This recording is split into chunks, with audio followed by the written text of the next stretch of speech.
Good morning, everyone. I am so excited for today. I woke up super early and I love waking up early, meaning before noon. I love mornings almost as much as I love being productive and studying for literally the entire day. I'm just kidding. I think waking up is literally the worst part of every day, but hopefully one day that'll change and I'll be super inspired, but I'm just not there yet. So it's okay. Everyone moves at their own pace.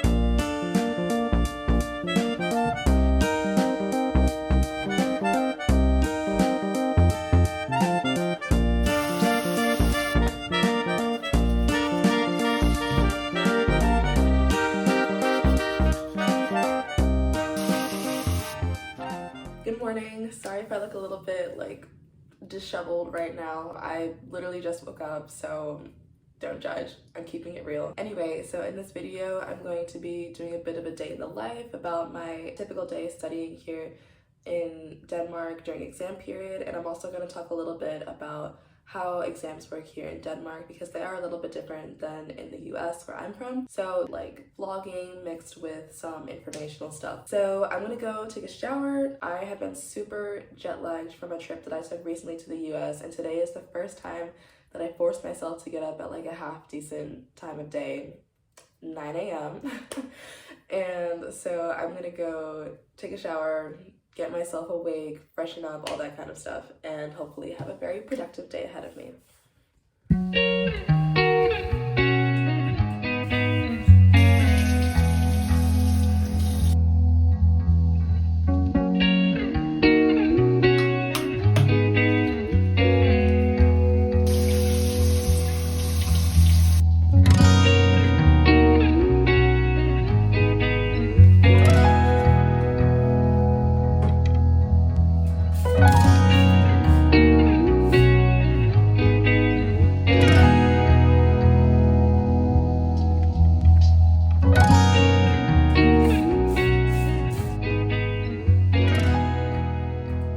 So I'm all done showering, so I'm just putting a little bit of jewelry on. These past couple days, I've been trying to put some earrings on, even though I'm just studying at home and I'm not really going anywhere, just to kind of make myself feel like I care. I don't know, maybe it'll help me focus better. My mom got me these earrings recently. They're these little butterflies, and I think they're so cute. I've gotten so many compliments on them, so I'm gonna wear them. Also, today I'm pretty much out of eggs and I don't have any fruit left. Why can't I put this there? Okay. So I'm gonna do a quick trip to the grocery store. I may or may not film the outside because there's sometimes a very strange man out there, but if there's not, then I'm gonna try to film a little bit.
Okay, so I'm finally done getting all my stuff done this morning. So now I'm going to talk a little bit about how exams work in Denmark. So first I'm going to start by describing the structure of the classes. So I can't say this is for every single Danish university, but I think it is more common in Denmark that you have less assignments that are graded throughout the semester, and it's more so that you might have an exam at the end of the semester that's like 80% of the grade for the course, or it could literally be the entire grade for the course.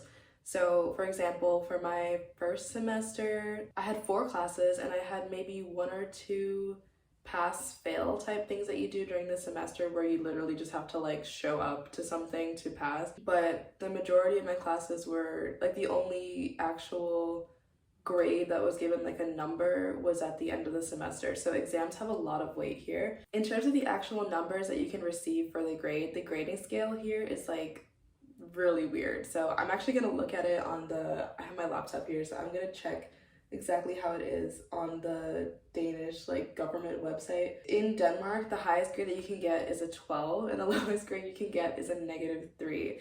Why it is like this, don't ask me why. Apparently they changed this recently, or within the past like 10-15 years something, to make it easier to convert to like the ECTS, if you know what that is. I don't know why they would use 12 and -3 as like the highest and the lowest though. Like, why not just make it like a 10-point scale? But anyway, so 12 is like you did amazing, A+, whatever, and -3 is like you tried to fail, basically. You can only get certain numbers on the scale, so you can get a 12, a 10, a 7, a 4, an 02, a 00, or a -3. So you have to get at least an 02 to pass, which is like, I think, not that hard. Now, in terms of the types of exams that you can take, there are a few different kinds of exams. I don't know exactly how it is at American universities because technically I never went to one. But for example, here we have something called oral exams, which I don't think are popular in the US unless maybe it's for like a language class. Not all the exams are like this, but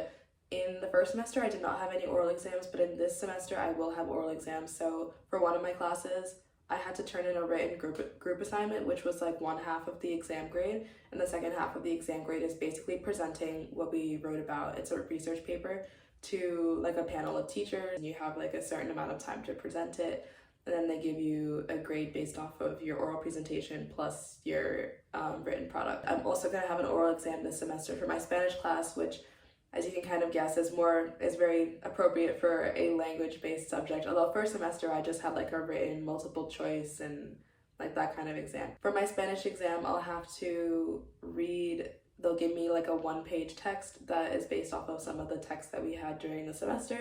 And then I will have 30 minutes to read it, take some notes, prepare an oral presentation, and then I'll present for 3 to 5 minutes about the text to a board of teachers. Other exams that you can have here are written exams, not written exams in the sense that you go and like sit and do it, but written in the sense that you have to write an essay. So for my first semester, I had two of my 4 classes were essay exams, so I could do them remotely. You just turn them in online, which was really nice.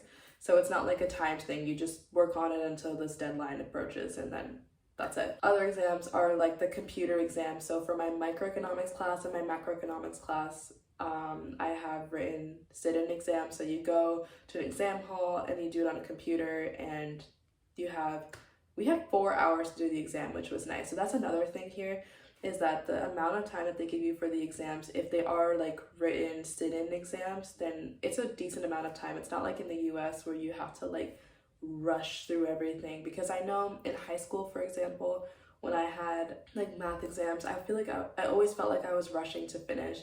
But here you really have like a good chunk of time to sit with the questions, and they're not long exams either. Like my micro exam was something like 15 multiple choice questions, and then like a few open-ended questions plus like 1 or 2 essay questions where you just answer, like you describe something a little bit. If you were really confident, you could probably do it in like an hour or something, but you have a lot of time to sit and think about your responses, check your work, all of that kind of stuff. You can leave early if you want to, so that's really great. One thing that's kind of interesting here is that a lot of the exams are computer-based and not necessarily in the most efficient way. So at my school, I can't say if this is this way at every university in Denmark, but we have like an online system where you have to like upload basically a PDF of your exam and turn it in. So when the exam starts, like you'll go to this website and then your access will be granted to the like document that is the exam or any other documents that you might need for the exam, and then you open them like in Word or something on the computer and you type in your answers. And if you want to have anything written, then there's like this special pen that you can use and you write on this paper that they provide, and then it'll like upload the image of what you wrote to this place on the computer, and you can copy and paste like the written thing that you just wrote on some part of the exam. So that's kind of interesting. It took me a minute to get used to that. Like the first time I had an exam, I literally like didn't turn my exam in on time because I got like so confused. But luckily they have a lot of people there to help you, and it was easy to fix things with the administration. The last thing I want to talk about in terms of how exams work here that I think is interesting is the spacing between the exams. So the exam period is very long compared to in the US. I think in the US usually you would have all of your exams in like 1 week or something, but here literally I think I've been having exams since my first exam was May 23rd and my last exam will be June 26th. So that's like a solid month of exams. And they're about like a week or 2 weeks usually between each exam. So you have a lot of time to study, which is nice. And it really speaks to this Danish attitude of work-life balance that I think there's less emphasis on in the US. But it can be a little bit annoying because when I hear all of my friends are finishing school in like May and I'm sitting here at the end of June, I mean, it's like June 11th, and I still know that I have like 2 or 3 more weeks of studying to do. I'm like, oh my god, I kind of wish I could just get it all over with in 1 week. But then again, you can take your time with the studying, study very thoroughly if you want to, or if you want to, you can really cram, but it's really up to you, and you have a little bit more flexibility with how you manage your time. So now that I've talked a little bit about exams, I'm gonna go actually get into studying for today. My goal is to study 6 to 8 hours. Usually I can get 6, but getting to 8 is like kind of hard for me. I usually end up doing 2. I'm sorry if you can hear some weird noise, but usually what I do is like 2-hour study blocks, and then I'll have like a half hour in between each study block. So I'll like study for 2 hours, take a half hour off, study for 2 more, and so on. So my goal is to do 6, but if I can, I really want to do 8. Also, if you have any questions about anything exam related in Denmark or other things that are related to Denmark, then feel free to leave your question in the comments and I'll try to get back to you as soon as possible. Okay, so lastly, before I get started, I thought I would show you a little bit of my study schedule so you can get an idea of the exam spacing and just how I plan for the exams. So here I have in just a Word document, I have basically a little calendar that I made. And then this is like one of my classes. It was called Quantitative Business Research. And then I have this year 1 project that I did. So I make a little thing with all of the things I want to accomplish for each class every day. And then I highlight the date of the exam. And then I have all this stuff in gray because these days have already passed. And I need to update this. So now it's the Sunday the 11th. And then you can see that I have my Spanish exam soon and my macro exam on the 19th.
Okay, so my supposedly 30-minute break ended up being like an hour, but you know what? It's never too late to get back to work, so I'm gonna focus now for another 2 hours, and then I'm probably going to eat dinner. Well, I have to make dinner as well, but make and eat dinner and then do like another 2 hours in the evening and then aim for 6 hours today.